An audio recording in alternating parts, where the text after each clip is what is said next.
Itinago po ako ng Nanay Elsa ko dahil noon pa lang ho, bata pa lang ako, meron na ho talaga nagtatangka sa buhay ko.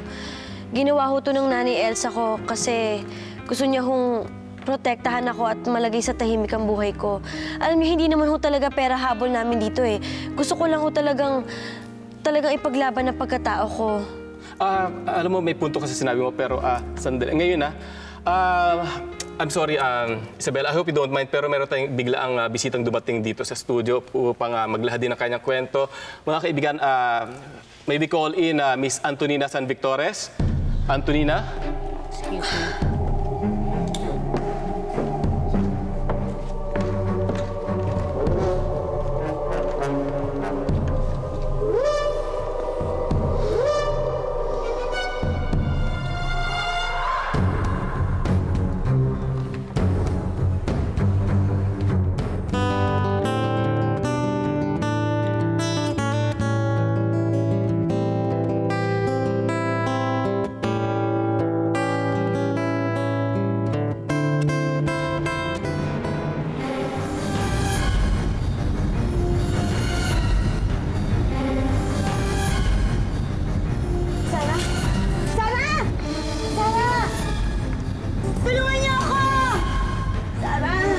Antonina, anong masasabi mo tungkol sa mga pahayag ni Isabela? Isa lang, Ano yun? na lahat ng sinabi ng babaeng to ay pawang walang katotohanan. Dahil isa kang impostora. Alam mo, kung meron mang kasinungalingan dito, walang iba kundi ikaw.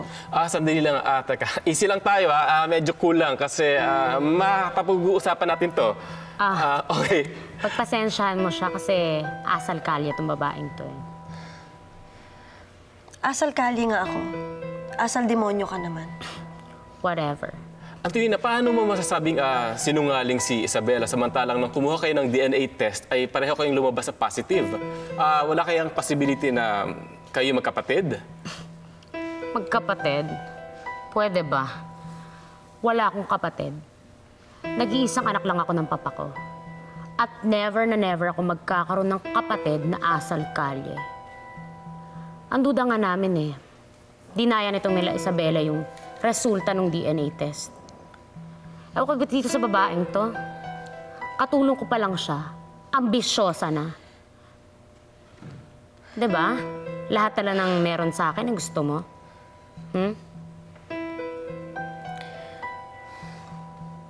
Kahit kailan hindi ako nangarap maging katulad mo. Siguro nga, nangarap akong umangat yung buhay namin. Pero kahit kailan, hindi ako nang angkin ng hindi akin. Please. So, ganun pala yun. Paano yung best friend mo na sinasabi mo? Sinasabi niya na kahit hindi pa daw tayo magkakilala, gusto mo na daw maging Antonina San Victores? Antonina, sandali. Sino tong kaibigang sinasabi mo?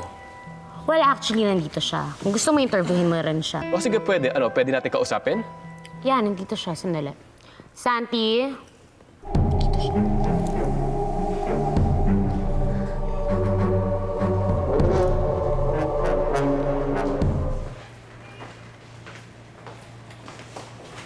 Sis Estebal. Dok, ano ba talagang kalagayan ni Sarah? Hindi ka, mag-usap tayo.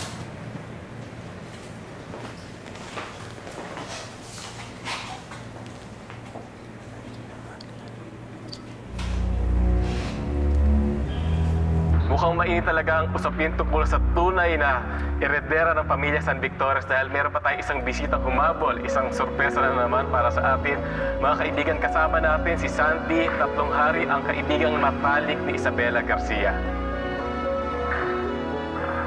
Magaling talaga itong Sandy, gaano katagal mo ng kaibigan si Pati si Isabela? Santi na gamit niya. Sabahin mo ako ng siya. So pwede mong sabihin Pag ako ang nagturo. kilala mo na siya? Ang estudyante ko ay lalabas na madaling pa sa matso. Ano naman pwede mong sabihin sa kanya bilang isang kaibigan? Si Isabela po. Mabuting tao po yan. Mabait na kaibigan. Mabait na anak ni Aling Elsa. Sa katunayan niya ako na tumigil ho siya sa pag-aaral niya para na may paggamot ang kanyang nanay.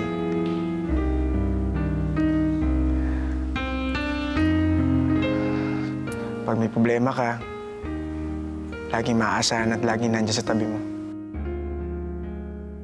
Ano ka ba, Santi? Tigilan mo na nga yan. Para ka nagsusulat sa slam book eh. Tayo mo sabihin sa kanila ng totoo. Sabi mo sa kanila na talagang pera lang habol itong babae ito tsaka ambisyosa siya.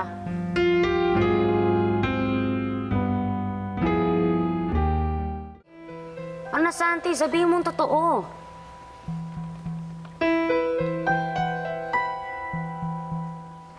Santi, totoo ba talaga na nung araw pa man ay pinapangarap na talaga ni Isabela na maging isang Antonina San Victores? Oo.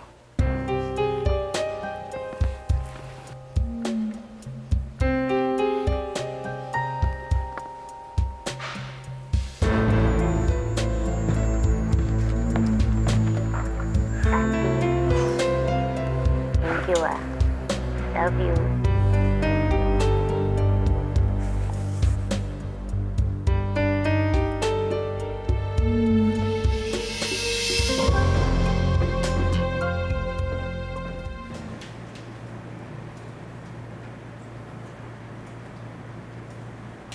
Oh, ba't ganyan ang mukha mo? Malayo pa Biyernes Santo, ah. Teka. Ano? Saan ka pupunta? Magbabani lang ako, no? Dana. Hindi ko ba pwedeng gawin yun? Dahan-dahan nga. Ikaw talaga. Ayan. Sandali lang ako. Sige.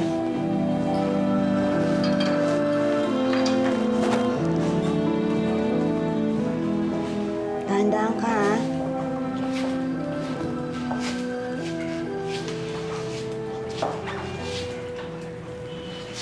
Tita Cherry, nakita niyo na ba si Doc? Anong sabi niya? Sabi ni Doc,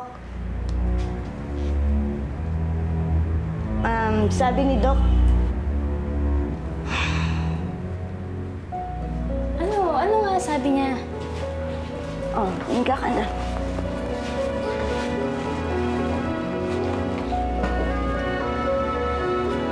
Dahan-dahan. Ano daw sabi?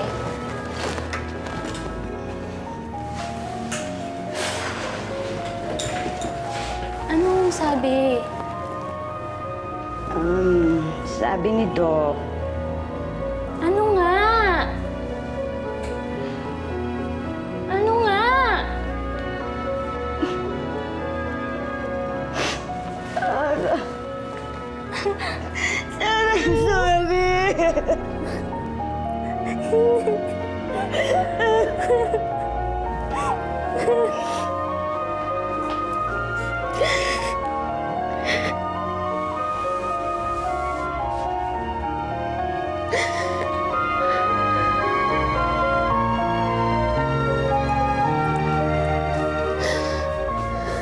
muna na kayo sa kotse. Hey! Ba't umiyak ka? Ano nangyari kanina? Thank you. Wala naman.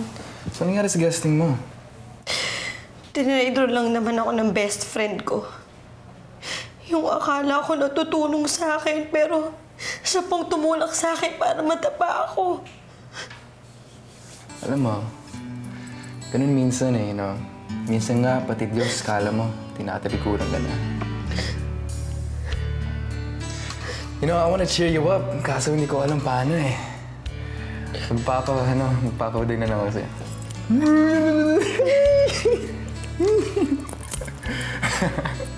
Anyway, I gotta copy my CD here. Sa'yo na lang sana gusto mo. Medyo mabilis yung mga kanta, medyo masaya. So, sana, cheer you up. So, this is for you. You okay? I gotta go na, may mall tour eh. So, it's nice talking to you again. Ingat ka. Thank you.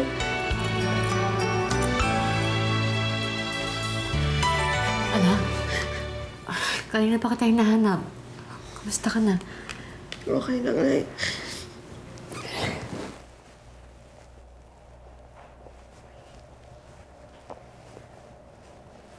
Base sa aming naging usapin, lumalabas na si Isabela Garcia ay isang ambisyosang tao. Pero kung isipin mo nga naman, sino ba naman ang hindi maghahangad na maging isang Antonina San Victores? Tagapagmana, di lamang ng di masukat na kayamanan, kundi pati na rin ang pangalan na tinitingala at hinahangaan ng madla. At sa putong ito, nais naming linawin na wala kaming pinapanigan dito kahit na aling kampo. At naniniwala din kami na ang makakapagdesisyon kung sino nga ang totoong Antonina San Victores ay walang iba kundi ang pamilya San Victores mismo, lalong-lalo na ang ama ng tunay na Antonina na si Amoroso San Victores.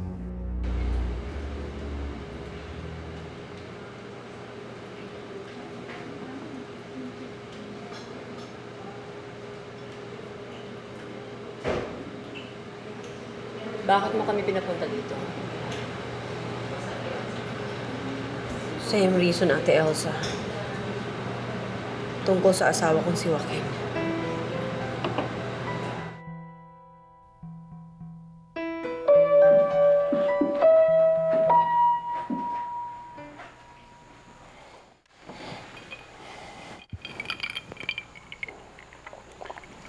Namimiss mo ba ang mama ko?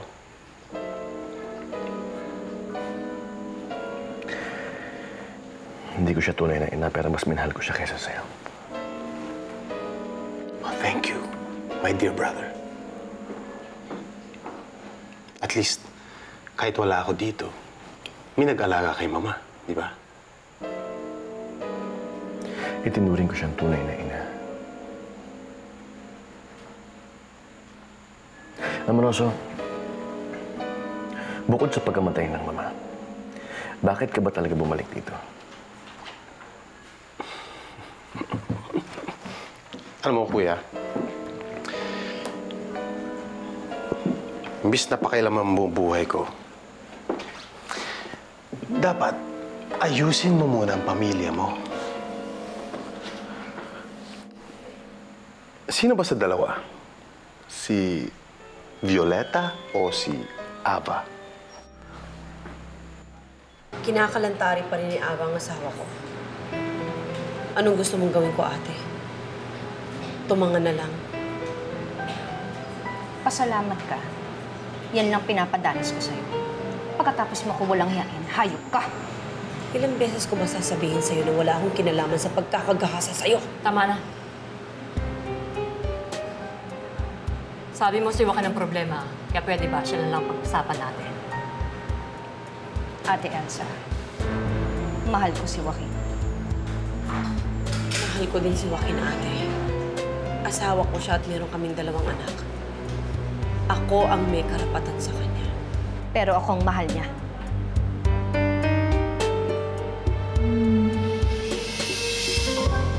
Pwede ba tumigil kayo? Di ba kayo nahihiya? Isang lalaki pinag-aagawan ninyo?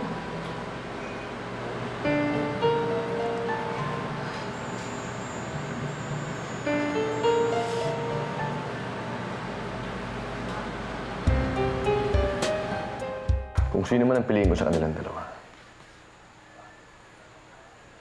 wala ka nang pakialam doon. Hindi naman ako nakikialam. Pero di ba alam mo naman na naging girlfriend ko rin si Violeta?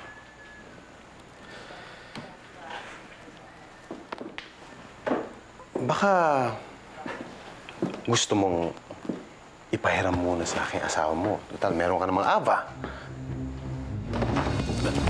Okay. Huwag mong babastos si Violeta. Ina pa rin siya ng mga anak mo. Relax. Chill. Relax. Well, hindi mo pa rin sinasagot ang tanong ko. Bakit ka ba rin balik dito? Kuya, huwag kang mag-alala. Wala akong masamang intensyon. Ang totoo niya, ako pa ang mag-aayos ng mga gulo ngayon.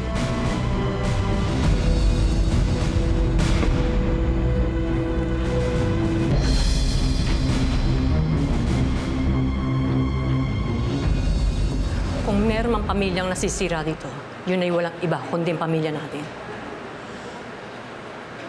Tatlo na lang tayo magkakapatid sa mundong ito. Tayo na lang magkakadugo. Pagkatapos ganyan pa kayo. Dati nagkahiwa-hiwalay tayo dahil sa kahirapan. Ngayon may pagkakataon tayo para ayusin ito. Bakit di natin ayusin? Kung ano yung nangyari sa nakaraan, sana iwanan na natin yun. Tapos na yun eh.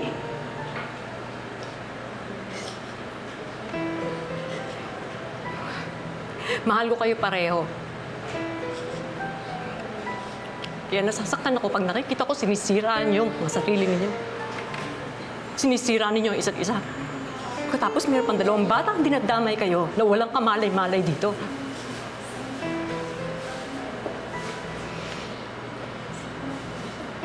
Kaya sa pagkakataong ito, isa sa inyo ang dapat magparaya. Siguro naman, Aba, alam mo na ikaw yun.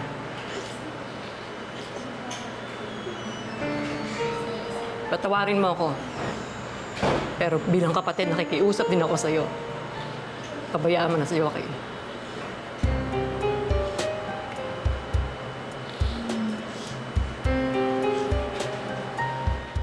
Buti naman napadalaw ka. Kailangan talaga ni Sarah ng kaibigan niya yun eh. Teka lang, ano po bang sakit niya? Buti pa kayong dalawa na lang mag-usap. Ayun siya.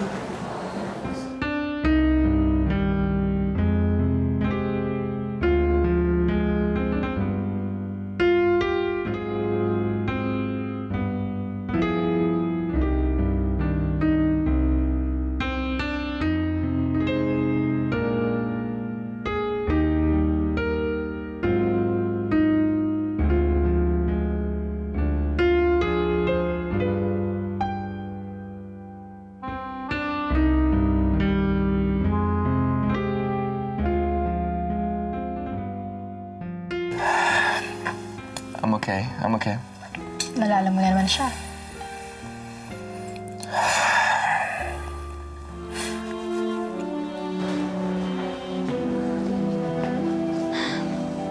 Sarah. Kamusta ka na? Tumawag ako sa inyo eh. Sabi nandito ka na naman daw. Ano ba nangyari sa'yo? Siguro na-overfatigue ka, no? Kung kasing hectic kasi ng schedule mo eh. Super busy. Kasi siguro ganyan talaga pagsikat, no? Alam mo, Isabela, hindi ako pagod eh. Eh, ano?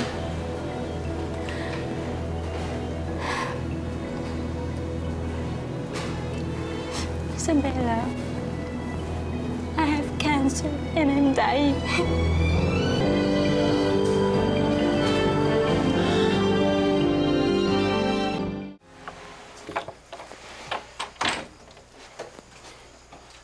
Buenas noches, Amoroso. Ano kailangan mo? Hindi ba ako ang dapat magtanong yan? Alam mo, Amoroso, malayo ka pa lang naamoy na kita. At nasiguro ko, ikaw ang lumalaro sa amin.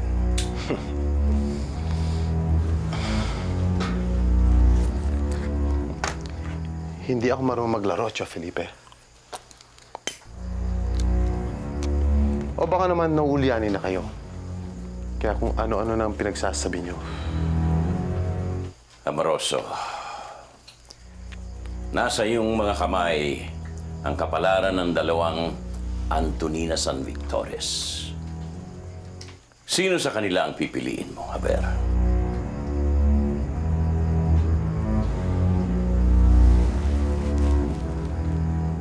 Sino ang gusto niyong piliin ko?